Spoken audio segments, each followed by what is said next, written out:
Yeah, we saw it on social media or even in the main media. Rigathi was saying that Bomas of Kenya is gone. Bomas of Kenya is gone, and it has gone to a Turkish business partner of mtu mkubwa. And when a former deputy president says mtu mkubwa, we know what he means. We have also heard on the same level him saying that the churches, no, all the prison land has been sold. All the prison land has been sold. And then in the same sentence, he says it is the Catholic and SDA churches within the prison that has been sold, and zitabomolewa. Now it brings a lot of concern, especially for him. He is a former DO. Not only is he a former DO, he is a former DO who was seconded to a cabinet minister to be the cabinet minister's PA. That speaks a lot. On top of that, he was a deputy president who attended cabinet sessions. I don't know. I'll come to the particulars, but some people are forcing us to justify something that was there in law that was called Prevention of Security Act, which journalists call them Detention Act. This fellow doesn't mind. He wants to ban the whole country. I want to say this. I want to remember what sailors are taught. You see, you have your ship, and there is a rat in the ship. This rat eats the wood, not knowing that after it eats the wood, the ship will sink and all will drown. Even if all will not drown, some sailors are good swimmers. They will swim or be saved by other ships. But you, the rat, who is chewing up the wood that makes the ship, will be the first to drown.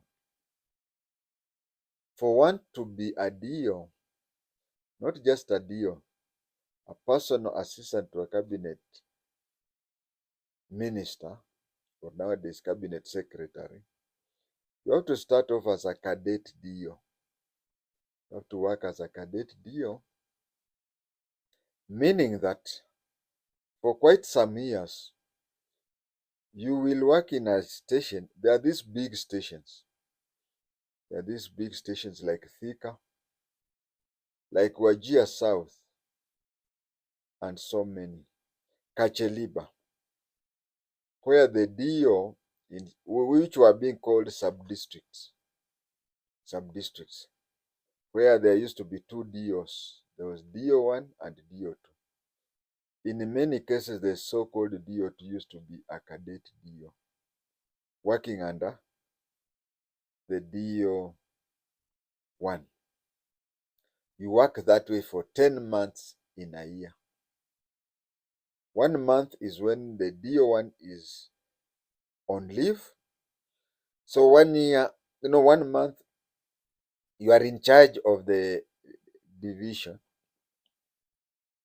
and 1 month you are at home on leave.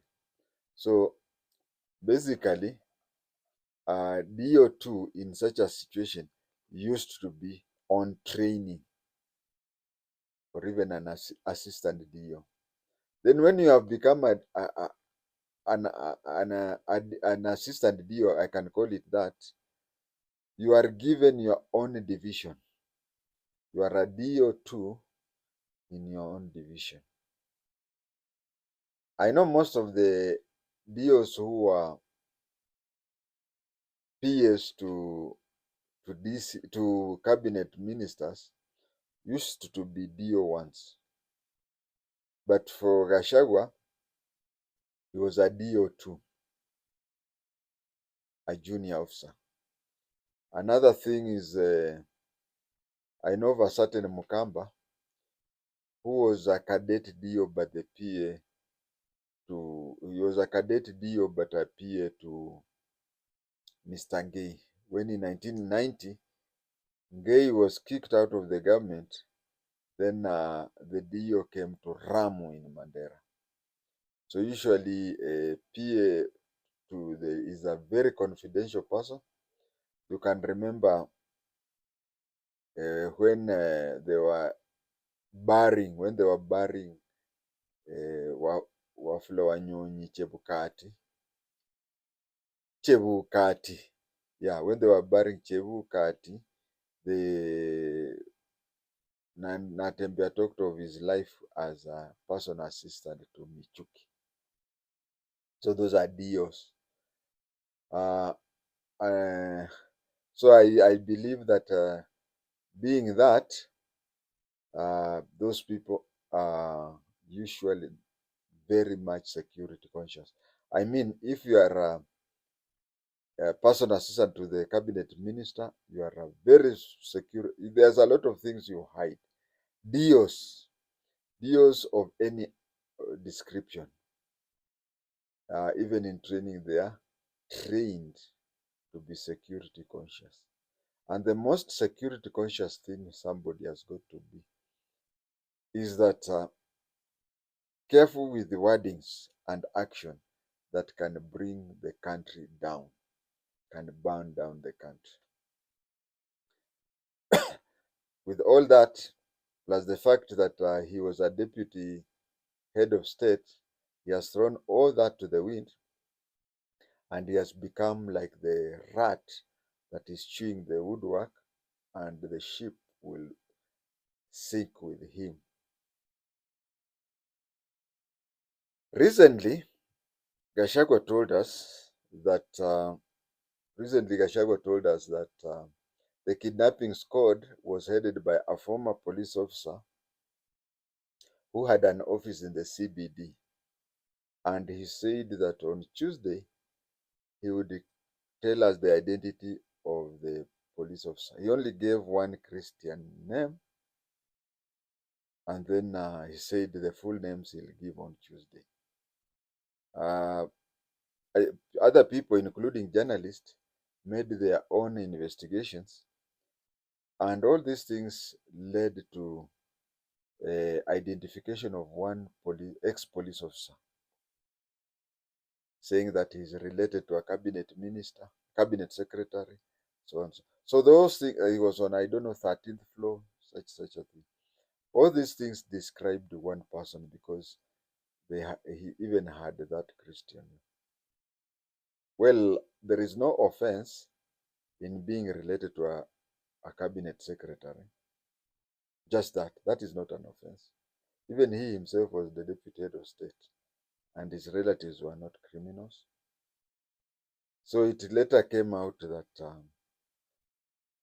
first of all, many Tuesdays have passed, and Kenyans, we have the memory of a starfish. We have a memory of the starfish. We remember things very little. Nobody has ever gone back to inquire why so many Tuesdays have passed, and he has not told us who that person is. He just left it that way. His work is that way. He lied. It's like those people who go to camping, smokers. Yeah, you smoke and throw away the cigarette or bang, and you go. It is us to come and put off the fire in the forest that you were smoking in. That is how he is. Nobody has ever gone back to ask him, can you give us the full detail of that former Askari who is related to? Nobody. We only investigated that person. After coming to find out that the truth, people moved on. And if you ask that, they say, no, you, I've also had that problem before. You see, when things are on your, everybody's challenging you. But when facts have come and you want now to pursue and whatever, people say, no, no, no. Don't you know about social media? Why didn't they investigate in the first place? The same police officer, he had resigned under the 24-hour notice. I wanted to tell people who have no police background on uh, what is meant by 24 hours resignation. What is meant by 24 hours resignation? It says that any police officer of a rank of OCS and below, any police officer of the rank of OCS and below, up to recruit, can leave the police service within 24 hours. Or there are those stipulated things. I'll just tell you because it is not a crime to say them. The things that the police officer is supposed to do, first of all, is there anything of the government that you have? Firearms, uniform, EBCD, housing, and whatever. Is there something that you own that belongs to the government? Return them. I don't know whether things have changed, but during my time, there was a payslip, the last payslip.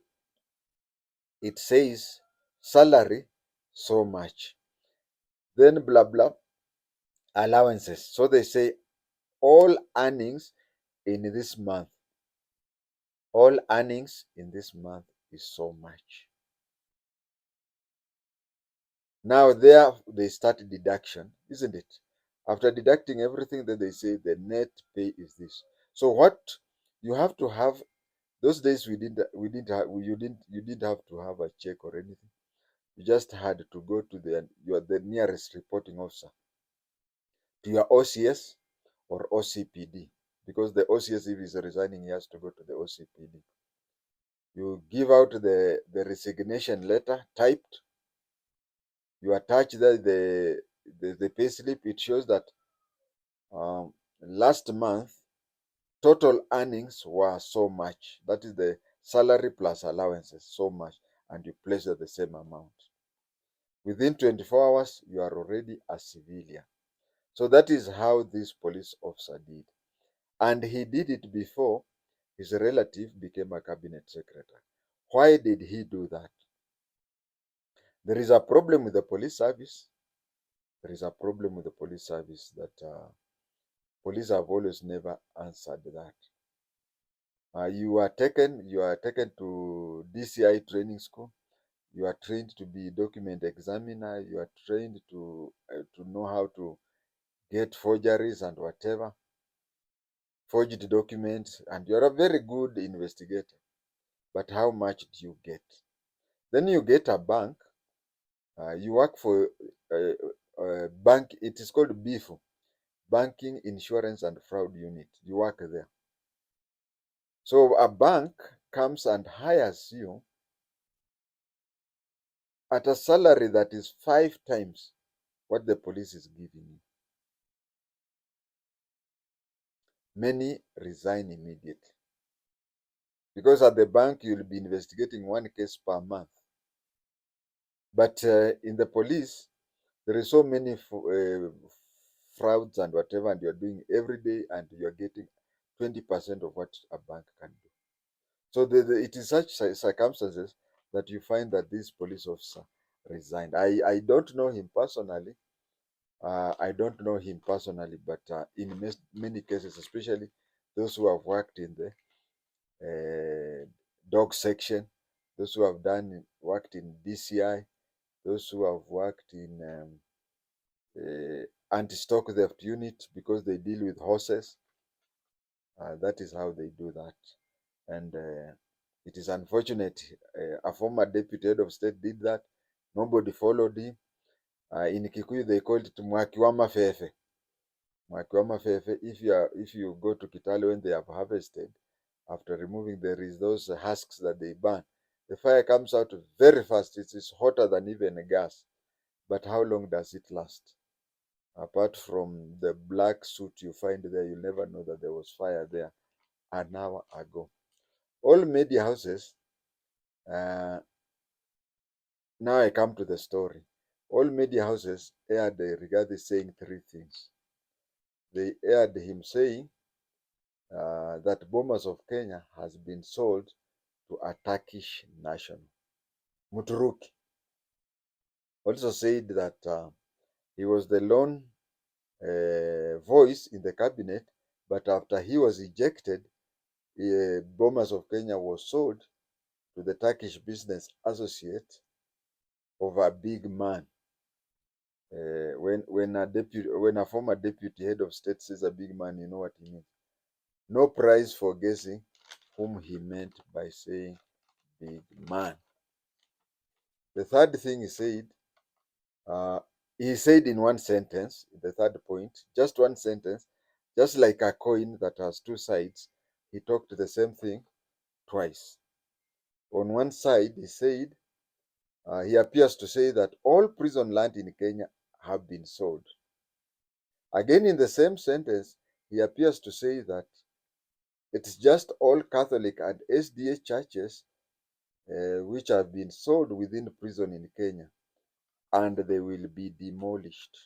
Now he's saying all prison land in Kenya has been sold. Kamiti has been sold. Shimola Tewa has been sold. Naivasha has been sold, whatever. Then at the same sentence, he says it is all the Catholic churches and SDA churches within the prisons in Kenya have been sold. Now, as we were digesting that maybe my Gereza house is the only prison property that is still remaining, he says, no, it is the Catholic churches and SDA churches within the prison that have been sold. And he goes on to say that they will be demolished. I want to say that from where I am, it is impossible to get the whole tape. So we have to rely on the clip and treat it as evidence. I have been in various media interviews and whatever, even when there is good intention of airing most of the things. But you see, anything happening and you feature in the news, you are given at most 5 minutes. So the editing has to be there for clarity. Editing has got to be there for relevance. Editing has to be there for everything. So in the absence of, you know, I may form another opinion if I were to see the whole video recording from when he took the microphone until he handed over the microphone. But in the absence of that, we will just assume that whatever is there, and we will make our judgment on that. Bomas of Kenya, to the best of my knowledge, was created by an act of parliament. Selling its land is not as easy as selling a bypass that nobody knows. You know, there are those parts of the city, any city or municipality, those areas who go away from the CBD, where somebody comes, studies the map, the land or whatever, and discovers that there is a land here that is untitled. Then he goes there and does abracadabra. In the end, it ends up the land being his. There are some things, even though Bomas of Kenya is out of the CBD, but it is imagining that you can grab Bomas of Kenya is the same as imagining maybe grabbing the, can I say, TUK, Technical University of Kenya, if not KICC. There is a process of selling. By the way, can somebody go to the Register of Land and find out what is happening?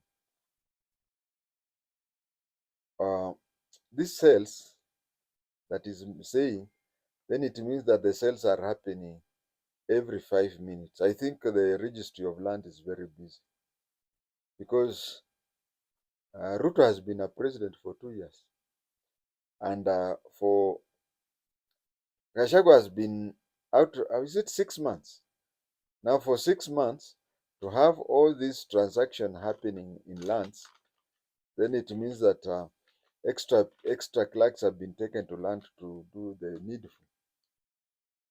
On the sale of prison, I will answer both so that one cannot assume that I have left the true statement. You know, he talked of the same thing twice. He said all lands have been sold, but then in the same sentence that he says, no, it is, in the same statement, he says, no, it is the Catholic and SDA churches within there. So I'll answer them both. You can answer all prisons have been sold, then they say, no, no, no, I meant all churches within have been sold. Or you answer that all the churches have been sold, he says, no, I meant whole prisons. I'll start by saying, does Rigathi want to tell Kenya that the whole Department of Corrective Services is rendered obsolete, except perhaps of Magereza House? Now, what he's trying to tell us, if he says all prisons have been sold, it means that the prison department ceases to exist. In some countries like the USA, we have things that are called private prisons. Just like you can make your own private school or private boarding school or even private university, in those areas they have private prisons, whereby you decongest the government prisons where you are given some. Is he telling us now that in future, now assuming that he said all prison land have been sold, how many prisons do you know? Hey, there are many. I can talk until yesterday. Shimolatewa, Manyani, Kamiti, Kibos, hey, Langata, you name them. They are all gone. Now, if he has said that all that has been sold, all those prison land has been sold uh, within the last 6 months of him leaving, now where do we take our prisoners? Both those who are yet to complete their services, their terms, and then every day there are some prisoners who are being convicted. Now, where will they be taken? Where will the prison officers, Afandes, work? They'll be declared redundant. Or will we export our prisoners to somebody is jailed and then we bus him to Tanzania prison, Uganda prison, or any other? There is only one prison that I know that is being evacuated. Only one prison. If you know any other, tell me. That is Kitale prison.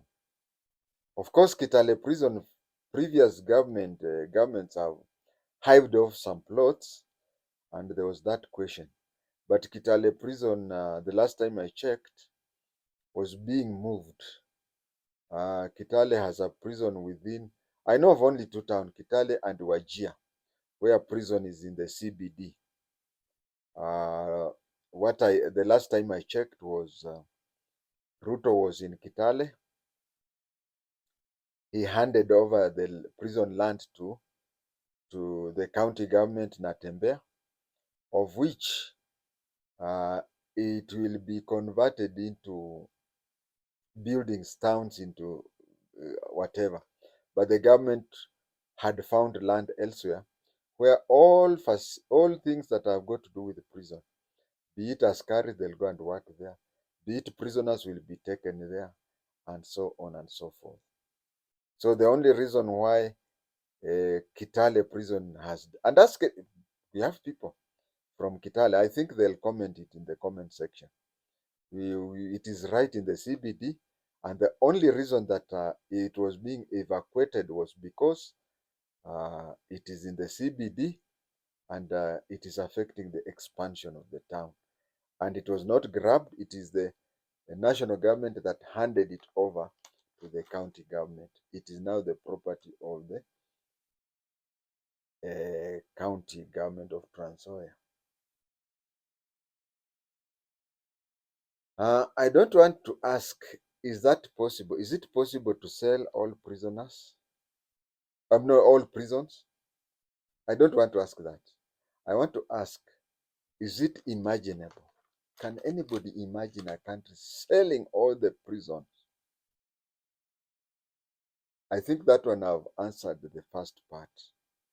That thing, shenzi usitubebe ufala. Na Wakikuyu anasemaga henia wanyu.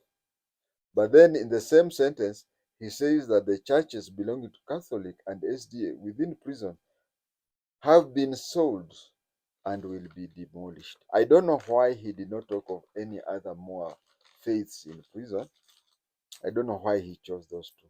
I get an impression that he is somebody, when he gets the mic, his aim is just to light fire, light the matchbox. He doesn't care to know whether he's in a haystore. He doesn't know. He doesn't want to know that he's in a petrol station or anything. Just to light. Uh, I have read your mind,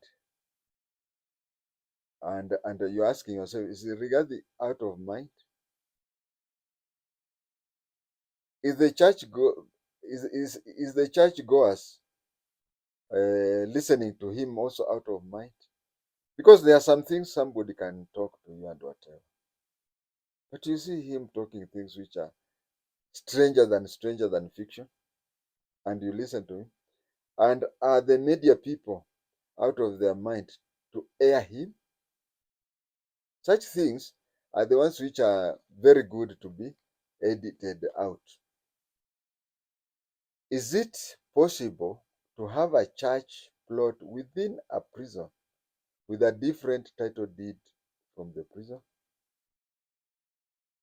I want to say this, I've never worked for prisons, but I do believe that inside the military camps, inside the prison, we have places of faith.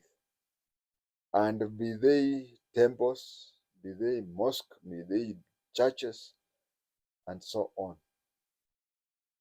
You can come there, the Israel embassy can come and build a temple there. Emirates country can come, build a mosque there. The mosque and the land belong to the prison services. They have no separate title deed unless somebody corrects me. Even if you go there and construct schools for prisoners, you construct schools for children of prison warders, those schools, those hospitals, those places are the properties of prison service and have no different title deed. And you find people just listen to him, people even air him. Let people even ask him. People don't even ask themselves. In the prisons, we have places of faith for very many people. Why did he choose the two? Why did he choose Catholic? Why did he choose SDA? Unless somebody convinces me otherwise, I think he's targeting Kisi tribe. Because if you go to Kisi tribe, over 90% of the Kisis are either Catholic, SDA, or PAG. I think the absence of a PAG may whatever, but it is also possible that he was targeting the Kisi tribe. My questions to Kenya, even after the so-called relative in charge of Subaru's debacle, and perhaps are we not perhaps headed in the same direction? Don't we have a sanction? When somebody does these things, I mean, every now and then trying to create a situation where he would really be very happy if the country went into a civil war or even the country burned down. Bwana Gashagwa, age-wise, you are younger than me. You are lucky to have even reached there. In the books of history, how many age mates of yours would ever be counted? We used to have these calendars where you find a calendar of a whole year, they place all the heads of states in Kenya. Another one, all the vice presidents of Kenya since independence. Your picture will always be there. Is this the country you want to burn down? Hmm? Is this the country you want to burn down? And don't we have a sanction for that? I mean, this is somebody on a suicide mission. It reminds me of today, what happened in the USA. Somebody was suspected to be headed to on a suicide mission, headed to the White House, and the state police informed the Secret Service about it. Said somebody blah blah description. The Secret Service monitored him, and they caught up with him. They caught up with him a few gates before you reach the White House. When they challenged him, he took out a pistol and fired. Lucky enough, he missed, but he's injured and is in the hospital because of that. I want to ask Kenyans, do we really want such a person? You see, Gashago is on a suicide mission. He's like those mujahidins, people who would even go to Hurupa. Oh, nowadays people don't go to Hurupa. People would go to a public meeting and blow himself up so that he blows other people. Can't we have a sanction for that? During the Kanu days, there was a Prevention of Security Act, which was also known as Detention Without Trial Act. Now, is he not justifying that? Is he? Actually, those days and even today, I've never supported Preservation of Public Security Act. But for the first time, I'm now coming to see the necessity of such a thing. He's just talking that way. Take an example of when he said that, oh, there is somebody on the 15th floor, CABCD. Now, suppose this person would have been visited by Jinsi. Suppose Jinsi would have killed him. Suppose ABCD are supposing what? And the fellow is just there. Come on. It is really bad and it is really evil. And he says he's a truthful man. If that is the truthful man, then I think the definition of truthful has changed. It is not what it used to be.